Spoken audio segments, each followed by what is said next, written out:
सरकार सबु बेले चाषी विरुद्ध ये गोटे बड़ लोकर सरकार ए सरकार अंबानी आदानी सरकार एठी चाषी मरीगले केते विष पीले केते ए सरकार किछि फरक पड़े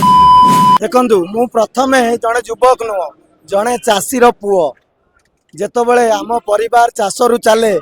आज चाषी मारणा नीति रे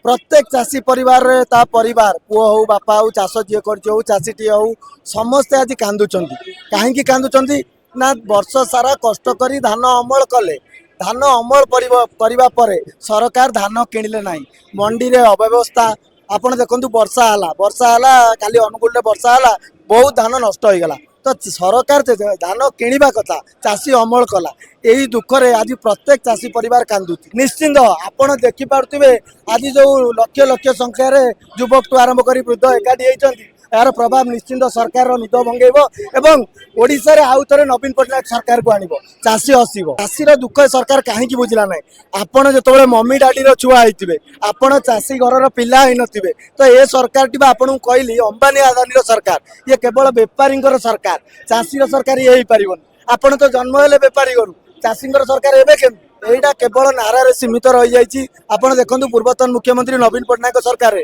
एमएसपी बढ़ी नथिला तथापि चाषी परिवार सुखर थिला टाइम रे पैसा पाउतला टाइम रे ता पिला स्कूल जाउतला पर्व रे पोशाक किना होतला किंतु आज से सब किछि हेइ पार बजेट कथा जदि कहबा चाषी मानक पई बजेट रे नथिला आमे विगत केंद्र सरकार जानिछु ए सरकार सबु बेले चाषी विरुद्ध रे ये गोटे बड़ लोकर सरकार ए सरकार अंबानी आदानी सरकार एठी चाषी मरी गले केते विष पीले केते ए सरकार किछि फरक पड़नी सेहिति पई आज बिजु जनता दल एक हेछि मान्यवर पूर्वतन मुख्यमंत्री नवीन पट्टनायक निर्देश रे आज ओडिशावासी चाषी परिवार लड़ाई आईन श्रृंखला आज बिजु जनता दल एकाठी होती छात्र युव